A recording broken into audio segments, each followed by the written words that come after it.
آج ہم ایک ایسے اہم موضوع پر بات کرنے جا رہے ہیں جو ہر صاحب استطاعت مسلمان کے لیے نہایت ضروری ہے۔ قربانی ایک عظیم عبادت، ایک روحانی عمل اور اللہ تعالیٰ کے قرب کا ذریعہ۔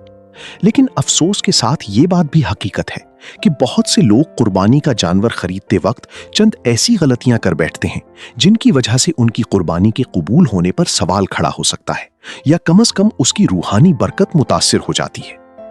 اسلام میں قربانی صرف گوشت کھانے کا نام نہیں، بلکہ یہ حضرت ابراہیم علیہ السلام کی سنت ہے، ایثار، تقوی اور اللہ کے حکم کے سامنے مکمل تسلیم ہونے کی علامت ہے۔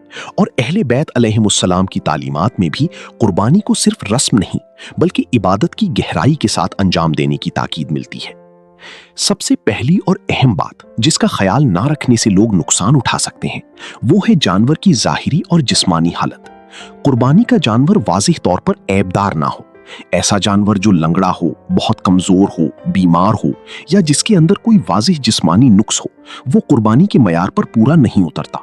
بعض لوگ سستا جانور لینے کی کوشش میں ایسے عیبدار جانور خرید لیتے ہیں جو شرعی طور پر درست نہیں ہوتے۔ دوسری اہم بات عمر کی ہے۔ قربانی کے جانور کی عمر مکمل ہونی چاہیے۔ اگر جانور کم عمر ہو اور ابھی قربانی کے معیار تک نہ پہنچا ہو تو ایسی قربانی اللہ کے ہاں مطلوب نہیں ہوتی۔ یہ وہ جگہ ہے جہاں لاپرواہی انسان کے عمل کو کمزور کر دیتی ہے۔ تیسری بات یہ ہے کہ جانور خریدتے وقت اس کے ساتھ بدسلوکی نہ کی جائے۔ بعض لوگ بازار میں جانوروں کو گھسیٹتے ہیں، مار پیٹ کرتے ہیں یا انہیں اذیت دیتے ہیں۔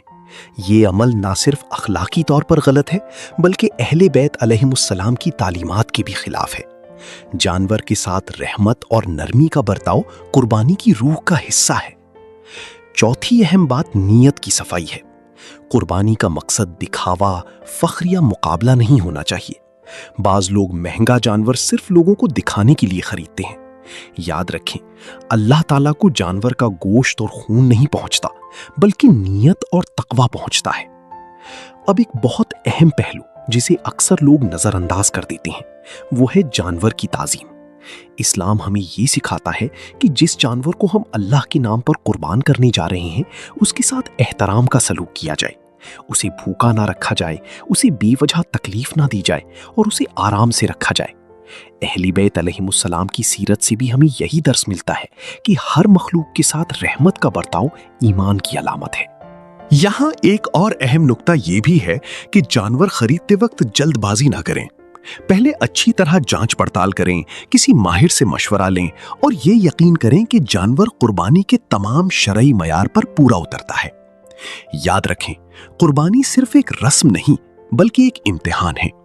یہ دیکھنے کا امتحان کہ ہم اللہ کے حکم کے سامنے کس حد تک سر تسلیم خم کرتے ہیں۔ اگر ہم نے لاپرواہی، دکھاوا یا جہالت کی بنیاد پر جانور لیا تو ہم اپنی عبادت کی روح کو کمزور کر سکتے ہیں۔